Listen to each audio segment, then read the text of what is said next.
அனைவருக்கும் வணக்கம். இது உங்கள் கரு கிளாசிக் கிச்சன். திருவாதிரை வரப்போகுது. அதுக்கு கொங்கு பெல்ட்டில் ரொம்ப விசேஷமான ஒரு ஸ்வீட் ஒன்று செய்வோங்க, பாவாலை. அந்த பாவாலை வீடியோ ஏற்கனவே நான் சேனலில் கொடுத்துருக்கேன். இன்றைக்கி ஒரு மில்லட் வச்சு எப்படி செய்யலாங்கிறத பார்க்க போகிறோம். வாங்க வீடியோக்குள்ளே போகலாம்.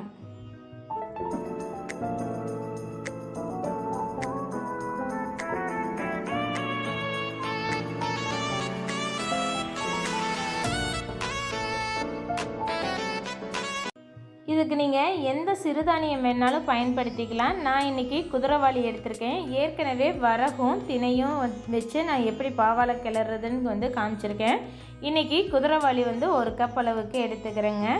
குதிரைவாளி இதுவும் சன்னமாக, எல்லா சிறுதானியமும் ஒரே சைஸில் தான் இருக்கும். கலர் மட்டும் வித்தியாசமாக இருக்கும். இது பார்க்க லைட்டாக ஒரு எல்லோயிஷ் ப்ரௌன் கலரில் இருக்கும். இந்த மாதிரி இருக்கிற குதிரைவாளி நான் ஒரு கப் அளவுக்கு எடுத்திருக்கேன். இப்போ இதை நல்லா தண்ணி விட்டு அழுக்கெல்லாம் போக அலசிட்டு, நல்லா தண்ணி கிளியர் ஆகிற வரைக்கும், கண்ணாடி மாதிரி தண்ணி விட்டால் அழுக்கு எதுவும் இல்லாமல் கிளியராக வர்ற அளவுக்கு நல்லா கழிஞ்சு எடுத்துக்கலாம். இந்த மாதிரி நல்லா கழிஞ்சு எடுத்ததை ஊற வச்சுக்கலாம். நம்ம ஒரு 2 மணி நேரம் போல் சிறுதானியம் ஊறினா தான் நல்லா அரைப்பட்டு வரும், சீக்கிரம் வேகிறதும் வேகும். அதனால் இந்த மாதிரி ஊற வச்சதை 2 மணி நேரத்துக்கு அப்புறம் மிக்சர் ஜாருக்கு மாற்றிக்கோங்க. அதிகமாக தண்ணி விடாமல் கொஞ்சமாக தண்ணி விட்டு இதை நம்ம நைஸாக அரைச்சி எடுத்துக்கணும். இப்போ நல்லா நைஸாக அரைச்சாச்சு. நான் கையில் தொட்டு பார்த்தா வலுவலுன்னு இருக்கணும். நம்ம எந்த அளவுக்கு வலுவலுன்னு அரைக்கிறோமோ அந்த மாதிரி நமக்கு பாவாலையும் வலுவலுன்னு வருங்க. அடிகனமான பாத்திரம் எடுத்துக்கலாம். நான் இன்றைக்கி குக்கர் எடுத்திருக்கேன். குக்கர் பேஸ் அடிகனமாக இருக்கிறதுனால நமக்கு அடி பிடிக்காமல் வரும். நம்ம அரைச்ச குதிரைவாளி விழுதை குக்கரில் சேர்த்திக்கலாம். இந்த மிக்சர் ஜாரில் ஒரு 5 கப், எந்த கப்பில் நீங்கள் அரிசி அளந்து போட்டிங்களோ அந்த கப்பில் 5 கப் அளவுக்கு தண்ணி விட்டு மிக்சர் ஜாரை அலசி விட்டு கலந்துக்கலாம். இதுக்கு பாகு காய்ச்சறதுக்கு நான் இன்றைக்கி கருப்பட்டி எடுத்திருக்கேன். உங்கள்கிட்ட கருப்பட்டி இல்லைன்னா வெல்லம் கூட எடுத்துக்கலாம்.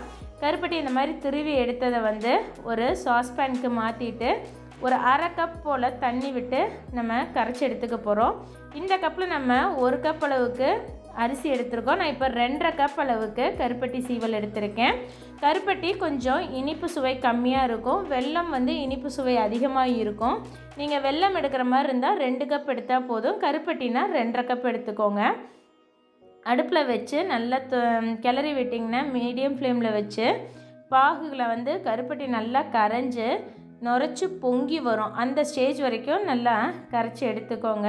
இந்த மாதிரி கைவிடாமல் கிளறும் போது உங்களுக்கு பொங்கி வரும். அப்போ நீங்கள் அடுப்பை நிறுத்திடலாம். கருப்பட்டி பூரா கரைஞ்சி வந்திருக்குங்க. இந்த மாதிரி கருப்பட்டி ஃபுல்லாக கரைச்சி எடுத்ததுக்கப்புறம் நம்ம அரைச்சி வச்சுருக்கிற அரிசி கலவை கூட இந்த கருப்பட்டியை வடித்து சேர்த்திக்கோங்க. வெல்லமோ கருப்பட்டியோ எதாக இருந்தாலும் நீங்கள் பாகு காய்ச்சினதுக்கப்புறம் வடித்து அதை சேர்த்திக்கோங்க. ஏன்னா அதில் எப்படி இருந்தாலும் கொஞ்சம் தூசி மண்ணெல்லாம் இருக்கும். இந்த மாதிரி வடித்து சேர்த்துனது கலவையை நல்லா கரைச்சி விட்டுக்கோங்க. கருப்பட்டியும் நம்ம குதிரைவாளி அரிசி கலவையும் நல்லா ஒன்று கலந்து வரணும். பார்த்தா இப்போ இந்த பருத்திப்பால் பதத்துக்கு நல்லா கரைச்சி எடுத்தாச்சு. கரைச்சி எடுத்ததுக்கப்புறமா அடுப்பில் வச்சு சிம்மில் வச்சுக்கோங்க. ஃப்ளேமை அதிகமாக வச்சிங்கன்னா சீக்கிரம் கட்டிப்பட்டுரும், ஆனால் வெந்து வராது, ஒரு பச்சை வாசம் வரும்.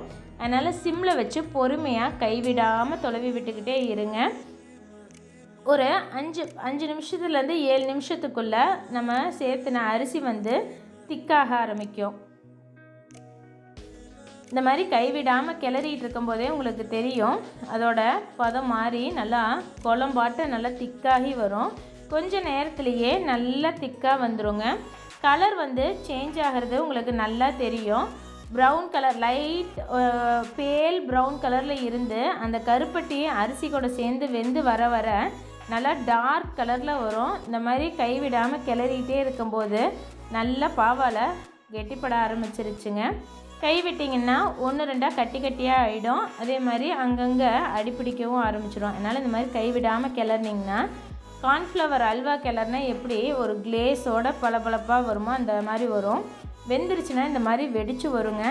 இந்த ஸ்டேஜில் நீங்கள் வெந்ததை எப்படி கன்ஃபார்ம் பண்ணலான்னா கையை ஈரம் பண்ணிவிட்டு நீங்கள் பாவாழையை தொட்டு பார்த்தீங்கன்னா கையில் வந்து ஒட்டாமல் வரும். அந்த பதத்துக்கு வந்துருச்சுன்னா பாவாழை வெந்துருச்சுன்னு அர்த்தம். இப்போ நல்லா உருண்டு திரண்டு வந்துருச்சுங்க. அடியில் பாத்திரத்தில் ஒட்டாமையும் வருது. கைக்கும் தண்ணி தொட்டு பார்த்தா சுத்தமாக ஒட்டல. இந்த ஸ்டேஜில் நீங்கள் அடுப்பை ஆஃப் பண்ணிடலாம். அடுப்பை ஆஃப் பண்ணிவிட்டு நல்லா 2 தடவை கிளறி விட்டுக்கோங்க. தேவைப்பட்டால் ஒரு 2லேருந்து 3 டீஸ்பூன் அளவுக்கு நெய் சேர்த்துக்கலாம். வேணும்னா ஏலக்காய் பொடியும் சேர்த்திக்கலாம். ஆனால் கிராமங்களில் பாவாழை கிளறப்ப அரிசியும் வெல்லமும் வச்சு கிளறுவாங்க. கூட ஏலக்காயோ நெய்யோ எதுவும் சேர்த்த மாட்டாங்க.